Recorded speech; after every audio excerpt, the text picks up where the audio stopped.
Hi, and welcome to the Live Sober podcast and YouTube. My name is Roger Hannafin, and I want to welcome you to episode 2. This episode, we have Mindy joining us. Mindy's a really good friend of mine, and you'll get to learn a little bit about our friendship and how we kind of started the Live Sober group together and kind of how it evolved over the first little bit and kind of where we're at right now. It's how we talk about all kinds of cool stuff. It's a great conversation. Did want to just a couple show notes. We got some new lights, and I got a new microphone and a new camera thanks to a really good friend of mine, Nate. So thank you to Nate. The microphone that I tried didn't work for this one, so the sound unfortunately isn't exactly what we want. So I'll be working on getting a better microphone that will be good for when we have guests come on. So working on that. The Facebook page or Facebook group, be sure to join that, and hope you guys enjoy this episode. If you'd like to be on the episode, be sure to shoot me a line, and would love to have you on and come on in. We can talk about whatever you want. And so enjoy the episode, and thanks so much. Well, hey guys, welcome. Perfect. Welcome to the Live Sober podcast, episode 2. And look, we've got a desk, kind of, and we have we have a desk and we have a guest. And we're glad you're here. We're just gonna chat. I invited Mindy over. She texted me after the first thing. I was like, cool. And I was like, hey, do you want to come on? And you were like, yes. And it's perfect you're the first guest because you and I have been you and I like kind of, I think we started the Live Sober thing, yeah. I guess it's fair to say. We were the first 2 members. Yeah. Yeah. So 1 and 2. 1 and 2. Thing 1 and thing 2. Yep. For sure. So I mean we've known each other for a long time. Yeah. I think, was I drinking when I knew you? Yeah, like, we've known each other for like 9 years. 9 years. Yeah. Okay, so we were I don't remember that. And then probably because we were drinking. We were drinking. But yeah, you were drinking, I was drinking, and okay. then you stopped drinking, then I stopped drinking, and then here we are. And we're still both not drinking. Mm-hmm. Look at that. So yeah, so 9 years, is that yeah. right? Mm-hmm. Holy moly. Yeah, Ireland was like maybe not even 2. So it was like right after we moved to Delaware, probably. Yeah. And you guys had just moved here. Mm-hmm. And you guys didn't have Stella. No, we did have Stella. Yeah. So Stella was just born. She was little. And you probably came into the Y, and we met at Child Watch. Yeah. Because our kids were in Child Watch together. Yeah. And then our girls took gymnastics together, and we were in gymnastics class together. Okay. Yeah. And then I became friends with you, and became friends with Emily, and then next thing you know, here we are. 9 years? It can't be 9 years. 8 or 9. 8 or 9. 8, 7 or 8. Yeah. Something like that. Something like that, right? Yeah. Like our girls were little. They were itty bitty, and I have lots of pictures of them when they were little. So this is a weird question, but what was your first impression of me? I don't know. Yeah, I don't remember like my first impression. I'm just wondering because like I think back, like I feel like I almost have like a before I stopped drinking and after, and I kind of like wonder like what people, like did people know or not know? I didn't know that. Like I knew you drank because you've been over to my house and had beers with me and my husband. Right. Like you and Emily both. Like, I vaguely remember. And I've been here at your house and drank with you and Emily. Right. So, like, I knew you both drank, but I didn't know you, like, had a problem, and I don't think you knew that I left your house and then kept drinking until... Or that, like, when you left my house, I kept drinking. Right. Yeah. Funny how that works. Yeah. Or, like, I didn't know that you had a problem, but, like, I definitely see a difference between, like, pre-sober Roger and like post-sober Roger. Sure. Like, you know what I mean? Like sober Roger's different than not sober Roger. Yeah. So, yeah. You seem like you're more like outgoing and friendly. Okay. Because I always felt like you were kind of like quieter and like more like put, at the Y, obviously, like you have your Y hat on and you're like, hey everybody, I'm Roger from the Y. Yeah. But like when we would hang out at home, you were more like reclusive. Okay. Like you weren't as like chatty. Yeah.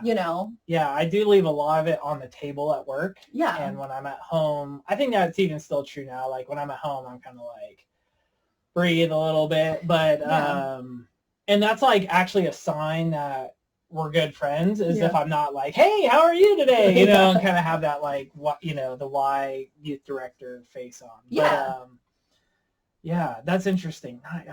Yeah, that's funny.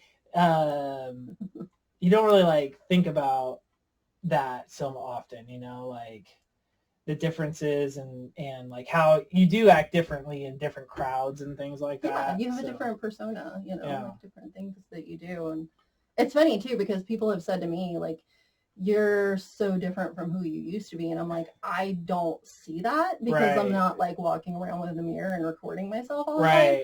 But other people have said to me, like, you're a totally different person than you were 3 years ago. Oh, yeah? So, yeah. What do they say? Like, well, it's okay, this is a funny story. I'm going to tell you a funny little story. Okay. So we've been remodeling our bathroom, and my mom said to me on the phone after we put in the last tile, she goes, so how many hammers did you throw? And I was like,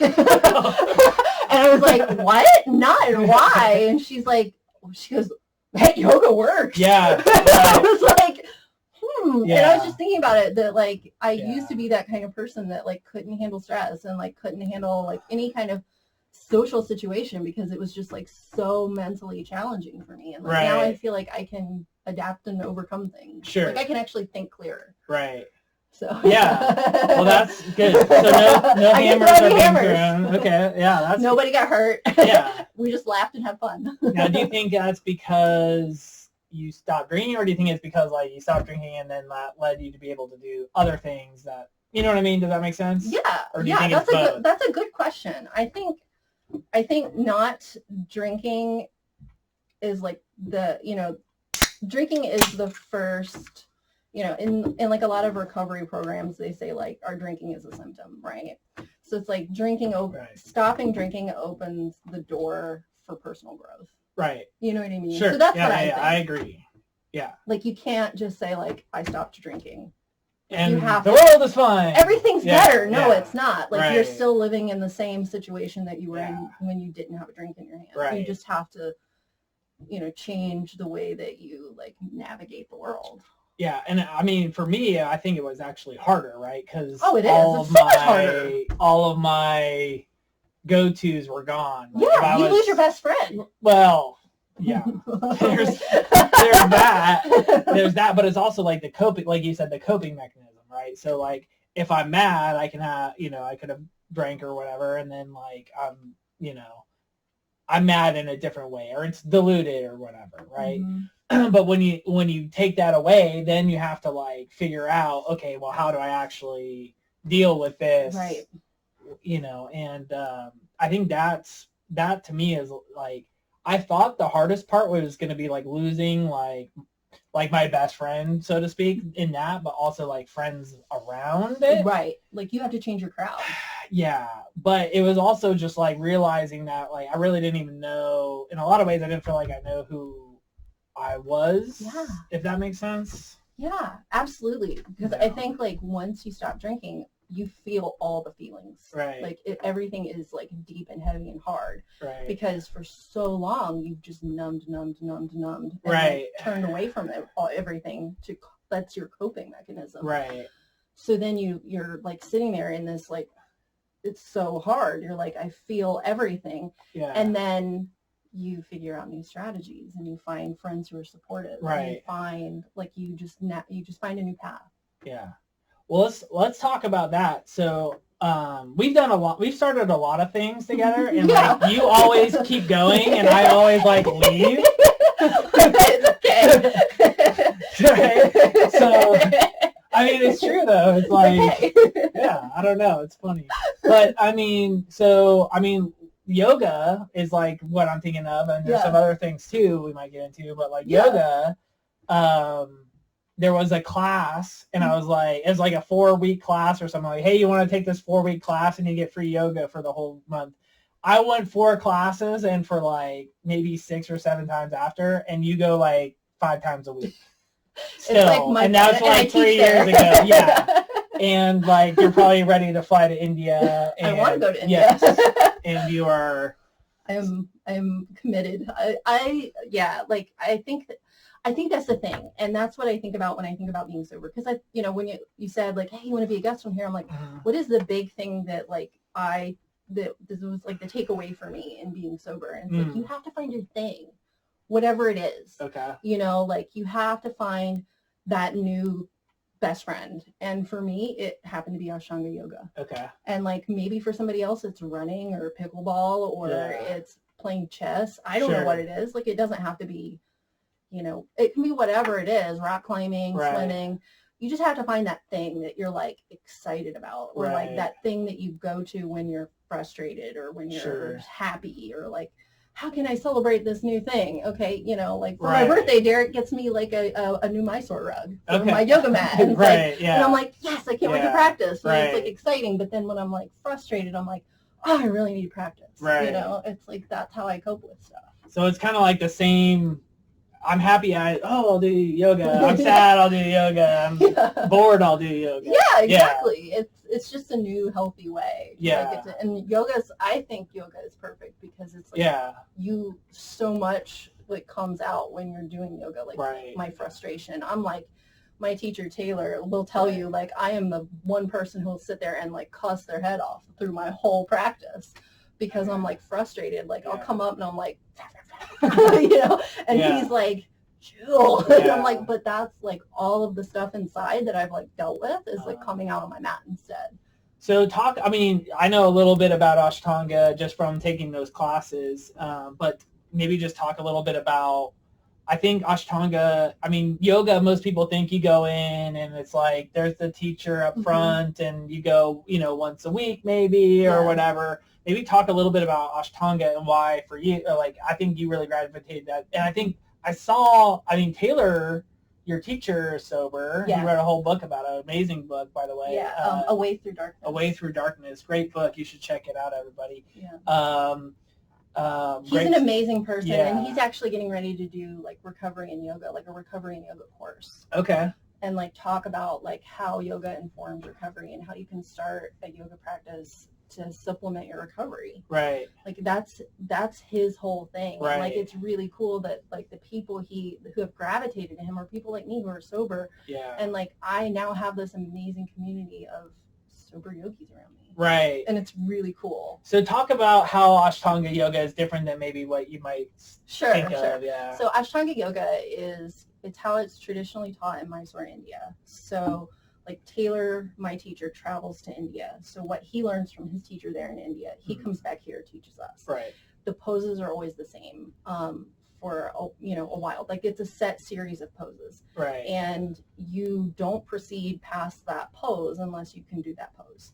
So that was like the challenging part for me because as a inflexible type person and a very like I want to progress, so what happens is like every day you come in and it's like you do the exact same thing and there's not even a teacher like telling you what to do. He's really just coming around and helping you hands on. And it's awesome. It's fantastic. But I got to a point where like I was watching, I would need to get like for me to be able to move on, I really needed to get the Lotus. And like I feel like if I worked every day on Lotus for 4 years, I would not ever get there. Don't believe that. I know, okay, but it teaches you patience. Like right now, I'm on Kapotasana, which is like it's an intermediate series pose, and it is so hard.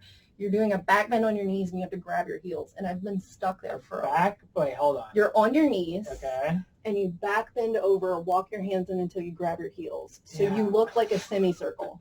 Yeah. Okay. See, but I think that's what scares. It is hard. Like, that's what scares people from yoga, I think, a little bit. But like, it's that progression that makes it so different, and in a way, it's weird to use the word, but it's like almost addictive. Like you want to like practice and get better, and like exactly. And like the thing with it is that you're never asked to do something that is so outside of the realm of possibility. Like if you can do the pose before it. It's planned in a smart way. So it's like each pose prepares you for the next one. So like, and the other thing is that it teaches you patience. Like that is the biggest lesson that I've learned since I was told like, okay, now you can work on Kapotasana. And that's how it works is like you're given the posture by your teacher when they think you're ready. And when Taylor gave me Kapotasana in October, I was like, oh, I'm going to get this, no problem. Right. Like, I'm like in thinking October, I'm going to, it's July, everybody. People will be stuck on poses for 5 years, a decade, you know what I mean? But what I've learned just in this time frame is patience. Right. Like, I tried to rush it. I tried to push, and like my back started to hurt. And it's like, okay, well, you're trying too much, you know, like you have to soften. Yeah. So you have to learn patience in the practice. So that's like the huge lesson that I've learned as of right now is patience and compassion for myself. I specifically remember being at like the last class, the 4 classes, and I was like, "Hey, can you just show us the rest of it real quick, so like I can come in and like this." Matt was our teacher. I know Matt. So I could just like whip this out, and like he had such like now that I like know, you know, because I did it for a few months after that. I probably did a little bit more than I let on, but. I mean, now, like, it's like such a naive question. Like, it was just like the fact that he just didn't like laugh me out of the room is like a testament to his patience. But, but that's, I mean, you know, talk about live sober. So how, you know, that's kind of the theme of the podcast. Like, how does that, like, I mean, to me, that's like a big way that you've done that. So you've got physical activity, you've got a goal setting thing. I mean, it's a goal. You're saying it's an emotional release. Yeah. And then to me, one of the most important things is you have that community. Yeah. Yeah, having a community is huge because it's like, yeah, you're holding yourself accountable, but then you've got all these other people holding you accountable. And plus they're going through some of the same things that you're going through. You know, like it was so funny. Like, not to get too deep into my own story, but I had some legal problems, you know, when I was getting sober. I'm talking to my yogi friends, and lo and behold, we had the same criminal defense attorney. we're like, wow, dude, how did we not know each other?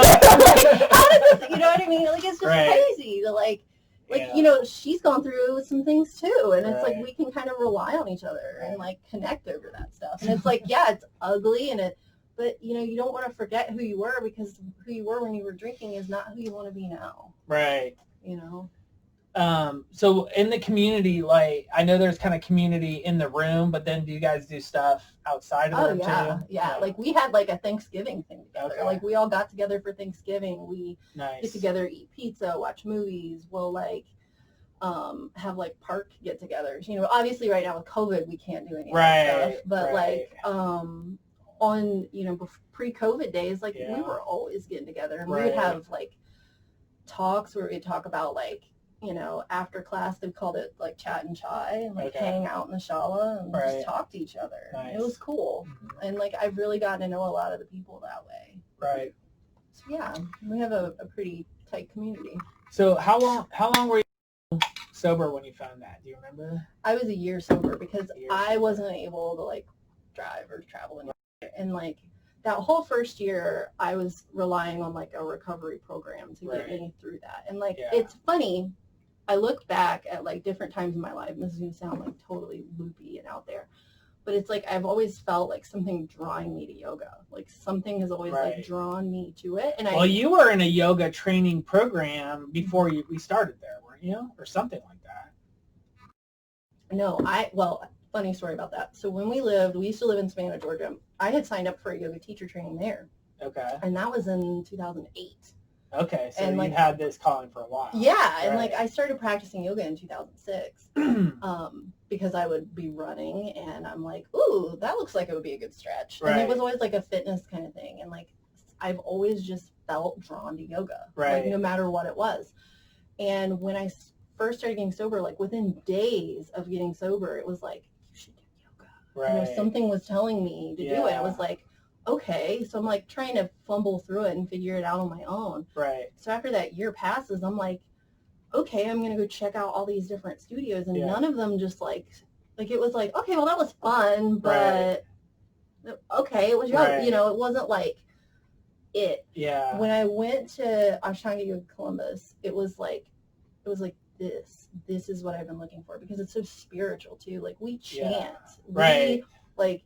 You know, I now have, like, tattoos of, like, Hindu deities on me and stuff. You know, it's, like, it's very spiritual because, you know, it's, like, it's a different level of yoga. And that's what I felt like I've been searching for so long. Well, it definitely doesn't feel like a la carte, right? It's like a system, and it's a lifestyle. Yeah, for sure. I mean, you're all in or you're kind of not.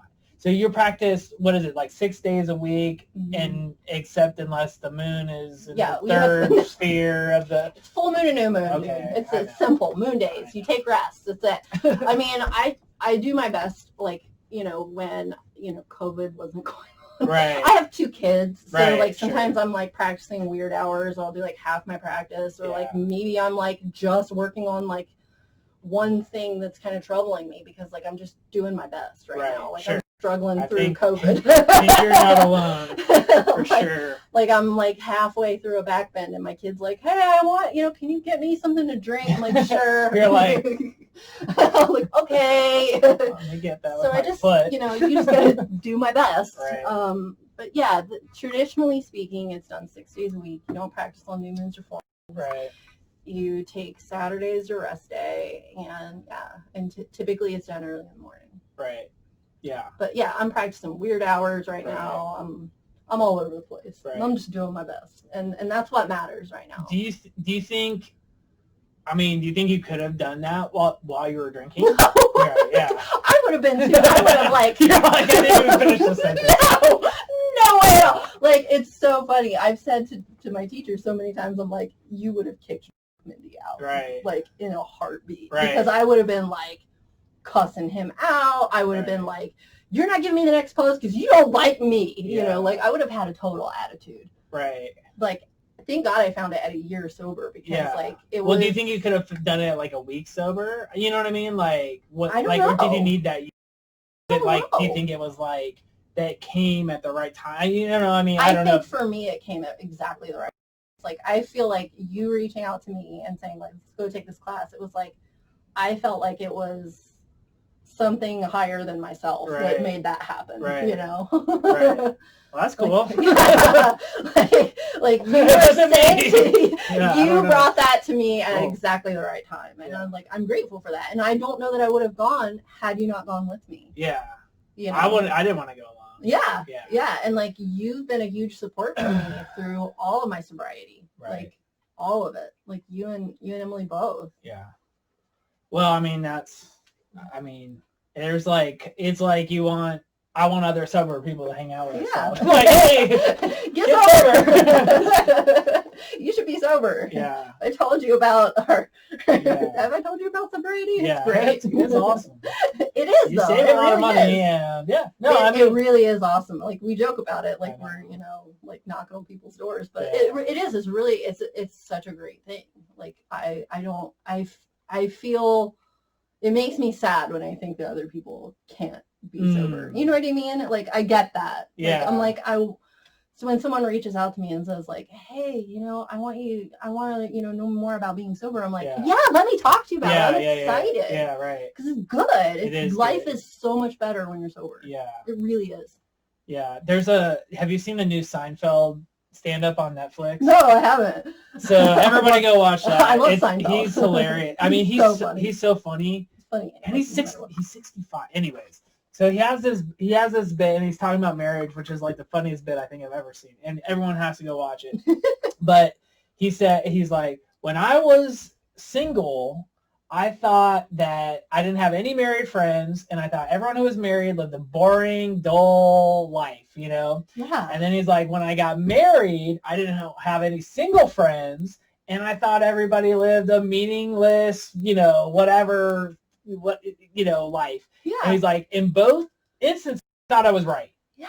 And I kind of think about that with being for me, sobriety is like when I was drinking, if anyone was like sober, I was like, that get away, like boring. And now on the other side of it, I'm like, and I knew I was right then, and I know I'm right now, and it's like, it is kind of weird. That is such a perfect way to describe it, because when I was drinking, the thought of not drinking ever again was like horror to me. Right, sure. Yeah. It was like, that's the worst possible thing that can happen to me. What are you talking about? I can't live that way. The worst possible thing. The worst possible thing that can happen to me.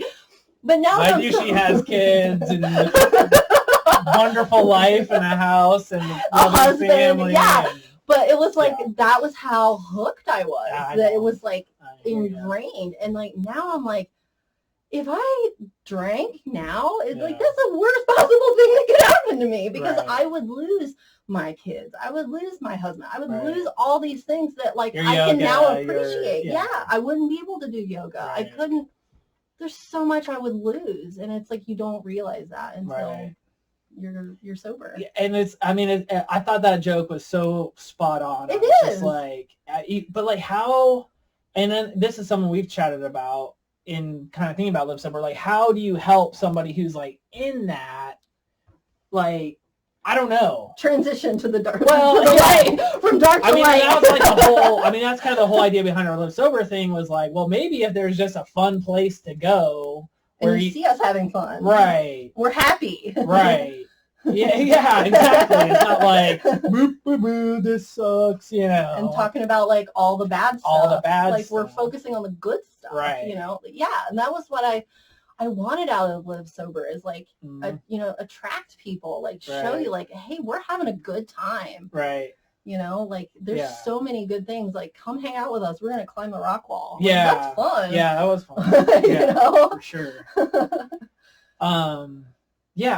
Yeah. It is. It's hard because, it is hard, like when you're stuck, it's almost like being in a pit. Right. You can't like see around you. You just see what you're in. Right. Yeah. And it's hard. It is. Yeah. It's so hard. It's so hard. And like, you want to help other people see it, but it's like, one thing I've realized like with my kids is like, I could tell them 100 times if the stove is hot, but until they put their hand on the stove, it, like, but like at the same time, like it can't, there has to be a way to not have these like rock bottom things. You know what I mean? Yeah. And like, it seems like they're I don't know. I don't know what it is. And that was one of the cool things I shared in the last podcast was just like how many people we had come to the things that were like, oh yeah, I just thought it sounded cool. And, whether they were sober just for that day or whether it was, they were sober just because whatever reason, they just, or I don't know why people came, to be honest. It was crazy. There were so many people who came up and said like, hey, I'm like 7 days sober. I'm 14 days sober. And I'm like, my God. And I'm like, can I hug you? Like, I'm so happy for you. It was crazy because so many people, and it was like, I don't know that at 7 days sober or 14 days or 30 days, I would have just been like, I'm going to go check out this program. I was probably still just sitting around feeling sorry for myself. How many like day sevens though did you have? Did you have a lot? Yeah, me too. And so, that's the thing is like, but they were all like half-hearted, but it was like, okay, like I'm trying, only drinking on Tuesdays now, or I'm trying drinking 5 drinks a week, but like. You can't halfway buy in. Like you have to buy in. Yeah. I agree. I think but it's hard to buy in. It is hard to buy in, and I think it's really hard to start off being like, this is the end, It is. And like, it is.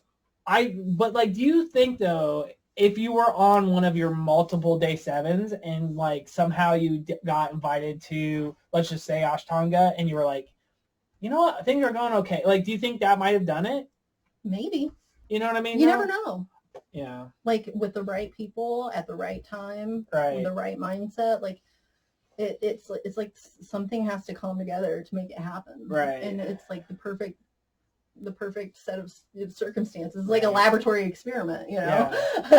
Yeah. And it's like I don't know. I would love to have not gone through some of the ugly rock bottom stuff that I went through, sure. But at the same time, like without that stuff, I wouldn't be where I am now. That's true. I know. But then also, like, we want to save lives because, like, not everybody comes back from rock bottom. Yeah. And that's the dark, scary part of this. The lie is that it's a bottom. Yeah. You think you hit rock bottom, and then a week later you're like, oh, I can keep digging. What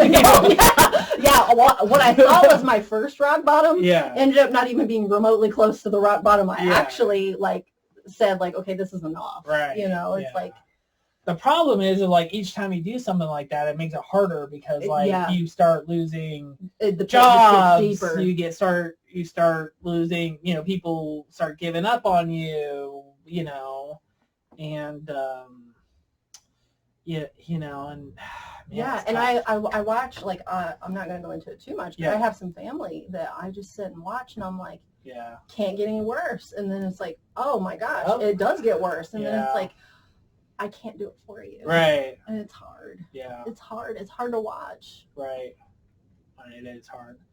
So, I mean, like I said in the beginning, I mean, we kind of sat down and we, you know, like we've done a bunch of things together, and I kind of shared this idea of, what a sober Saturdays, I think I called it that, it was right? something like that. Because, like, for me, you said pickleball. For me, it was pickleball nights, right? So I had a group of guys, and I would call, like, literally any night, I would just, like, nobody had any idea that I was trying to get sober.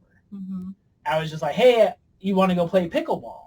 Mm-hmm. And that was, like, for me, from, you know, 7 p.m. to 11 or whatever, and that meant that I had those hours occupied, you know, and I always knew, for me, Saturdays were the worst because, so I think that's kind of how the idea started.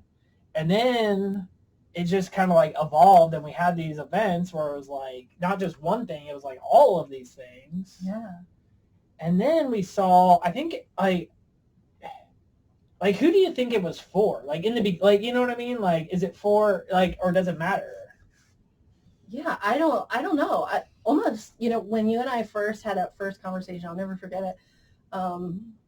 We were on the phone, and you're talking about it, and I'm like, yeah, this is cool. Like, I was thinking it was going to be for, like, people like us. Right. You know. Like old timers who have some time on their belt? I don't know. Like, just people like you and me. I'm like, let's just, like, attract people like us. Right. Well, you know? I mean, that's basically like, hey, be my friend. And let's all hang out and be sober friends. Like, sober super friends. Basically what it is.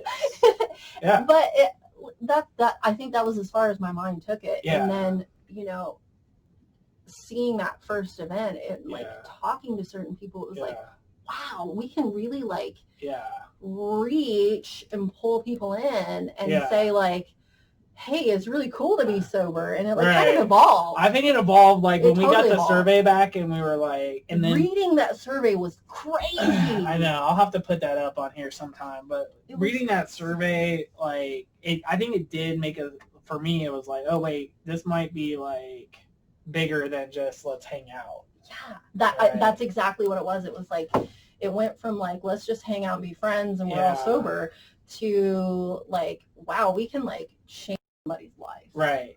You know, and it was like, in that moment, I was like reading it, going like, like, reading the comments and reading, like, how long, because I think one of the questions was like, you know, have you tried other programs? And people were like, yeah, and, you know, it didn't wear out for me. And it was like, dang, you know, how many people have that story that they didn't, that they've been searching for something to help them, you know? Well, and I was surprised at how many people had done nothing. Like, I've never been anywhere, you know. I mean, like you said, we had a couple.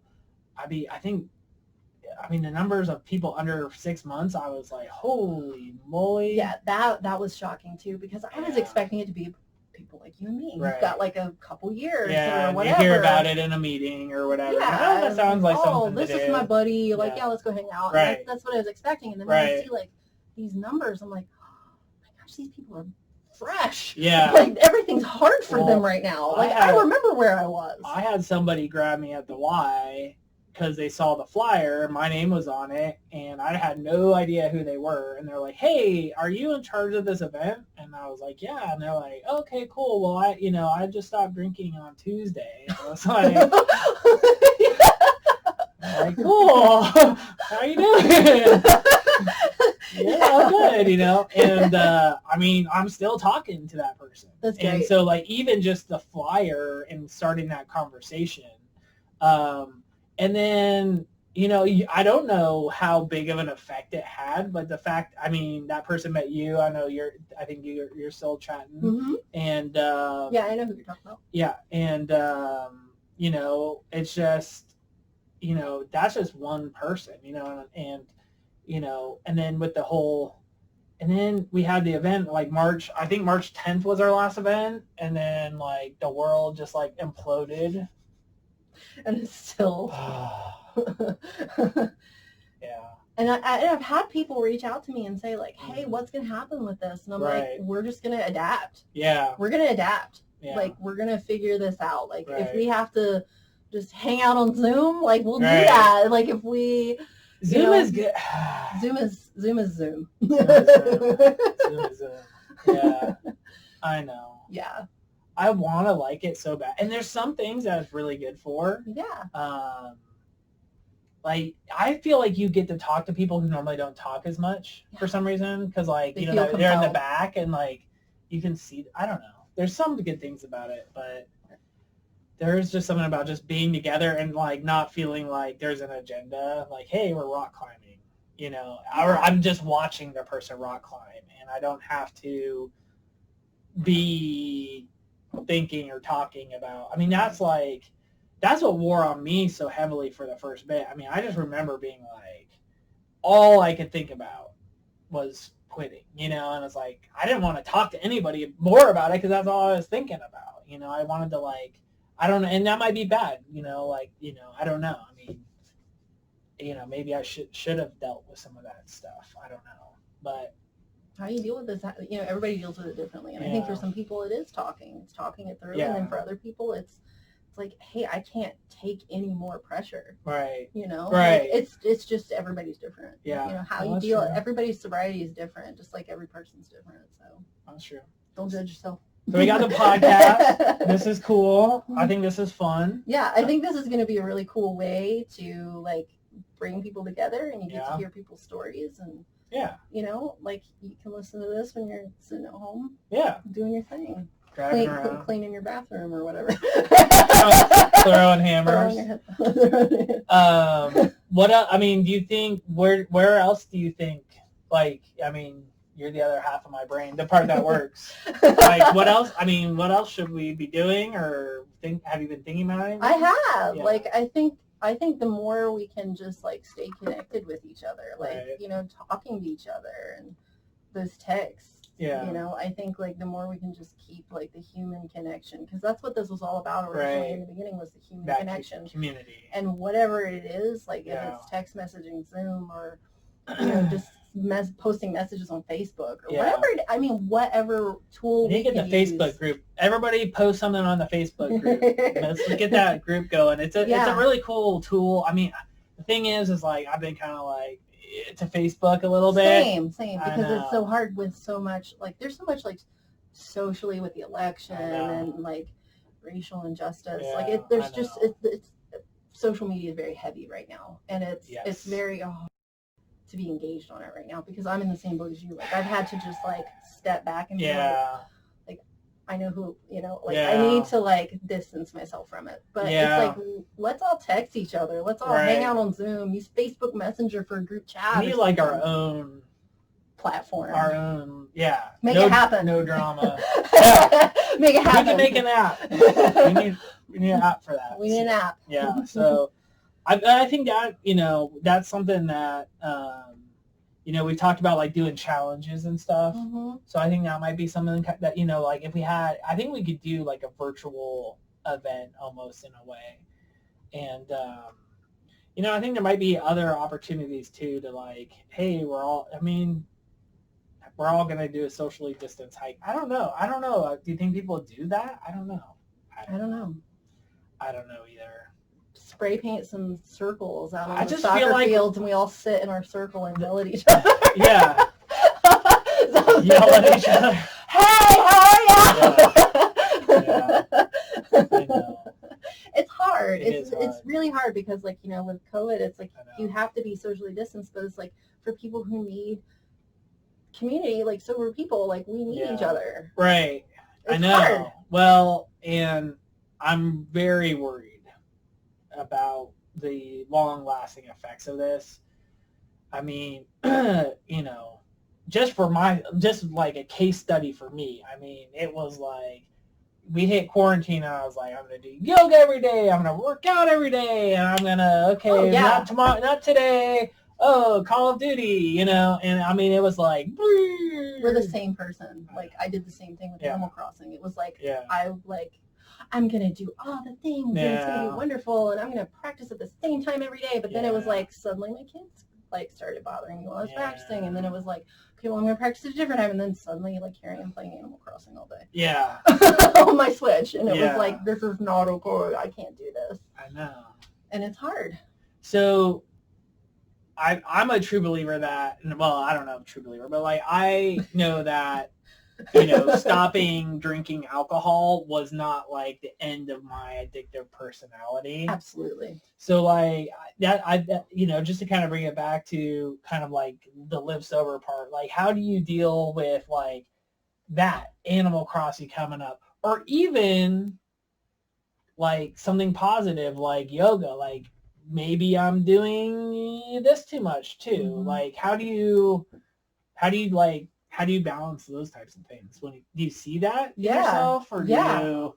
I think as people who are in recovery, like our personality makes us like we're all in and we're all in hard. Yeah. It's just like how we do things. Like we swing hard. Yeah. You know what I mean? I think at least like for me, and I know like for you, like that's like who we are as people. Right. So yeah, like there are moments where like I check myself. I'm like, you know, do I need a rest day today? Okay, yeah, it's okay to take an extra rest day this week. Yeah. Or, you know, how long have I been playing this game? Oh my gosh, you know, like, okay, I gotta step back. How do you do that? I think truthfully, like learning from quitting alcohol taught me that. Like it was like, it made me aware of it. Is it like if I could quit that, I can stop this kind of thing? Yeah, almost? If I can quit drinking, and like I think about this a lot, like with like other things, you know, like addictive things, because like I have like other things that I was addicted to. That it's like if I can, you know, when the impulse comes up, it's like I'm like, if I can quit drinking, I can quit anything, right? You know, like I can check myself. Yeah. You know, I think that it was like, it just gave me the clarity to see it. Yeah. Whereas before I would have just sat in a hole and. I feel like what's happened for me is like I have this like addictive loop where it's like, you know, it like you get up here and you're like, okay, this isn't good, but like I'm still gonna do it. I'm still gonna do it. And then like I'll have to like boom, okay, I'm not doing that anymore, right? Mm-hmm. And so like, let's say that was alcohol. Well, the next one I'm kind of like, okay, this isn't good, but oh wait, this isn't good. And then so it's like shorter, you know what I mean? And I kind of like start to recognize that faster. Exactly. I don't know if that makes sense. Yeah, that's a good way to phrase it. Is that like for so long it was like, I know this is bad for me, but I'm going to keep doing it. I'm going to keep doing it. Okay, I'm going to stop. And then it's like the same thing. Like, you know, the recognition happens faster. It's like I can check myself quicker. And I do think once you have a success, you can build off of that. Mm-hmm. And I think, you know, like you said, we both had a lot of day 7s or day 1s or whatever. Mm-hmm. And I think those are oftentimes like you feel like, well, that didn't work, and it's like, oh, it was all a waste, you know. And I think though that those are meaningful, you know, those you build up that and you're like, oh, well, I did make it a week, you know, like it's hard to acknowledge, and like especially when you go back to drinking, you don't want to be like, oh yeah, like that was, you know, I could do it, but like you kind of build up a, you know, I don't know if you could go like 100 to like 0. I don't know. Maybe some people can, but I think having those like tries of like, you almost have to learn yourself like, okay, well, I'm only going to drink on Tuesdays. I'm only going to drink 3 times a week. You got to just see that. I'm only going to drink on days that end in Y. Yeah, you know what I mean? yeah, exactly. And so, the longest I ever made it just trying to not drink, like it was like, okay, I'm just not going to drink. The longest I ever made it was like 32 days. Yeah. And I look back and I recognize what the problem was that I didn't change my behavior. I didn't change my environment. Like everything stayed the same, but I tried to be different. Like it was like trying to fit a square peg in a round hole. Yep. So it was like, you know. I see that a lot. It's like, I stopped drinking and I'm going to the party tonight. Wish me luck. It's like, what? No. Okay. Yeah. Like, I had to change a lot of things, and that was hard. Yeah, I think that's definitely the hardest thing. And I think, I mean, that's honestly where I think to bring it back to Live Sober is like, it's like, okay, boom, it's like you have a new friend network and it's fun and there's something to do on Saturday night. There's a place to the bar, I can go. And it's cheap and I have this new friend and I have somebody's counting on me. If I want to talk to somebody, I can. And if I just want to go and, do something, I can. Or if I just want to sit there, I can, Right. I guess that's exactly what I was hoping would happen with Live Sober. Is that like we're providing that thing that I think I was missing that one time. That was like, okay, I didn't have what it was that I wanted to have or that I needed to have, I guess I should say. Yeah. Like I just didn't have, like, I didn't have that like clear group. Well, I think we make those, right? I made it for pickleball. You made it with yoga eventually, and you probably did other things in year one and two. But you like make that and like, either consciously or unconsciously, like, I hung out with this person this much before drinking, and it wasn't like this right after. It was like this. I saw that decline. Yeah. It was like a change. Yeah. It was like I wanted to still fit in that place, right. but I couldn't. And it was like, okay, well, this isn't working anymore. But then I started having new friends. Right. And it's like they now were actually doing stuff. And now I have like a really close-knit group of friends that like are my best friends, and it's like they're super supportive, and not all of them are sober people either. It's like, but they're super supportive, and they like know, like, they know what I'm dealing with. Yeah. No, I think I hope, I don't know where this thing will go. I mean, I was just like, it kind of blew me away with how much support we got. Yeah. Not only the people coming, but like, I mean, like financial support from like people who were, we had a local church and we had a local recovery home, and they both jumped right on board and were like, hey, this sounds awesome. We want to be part of it. I mean, without really, like, it was just so like organic, and so anyways. I still want, like, I think too with Live Sober, like, how can we support those people who are like living in recovery programs? Sure. Like, what can we do for them in this crisis, this pandemic? Like, what can we do for them? I don't know. Maybe it's this. We give them stuff to do, stuff to listen to. I know. Well, that's something. Reach out to them. That's something. I am worried.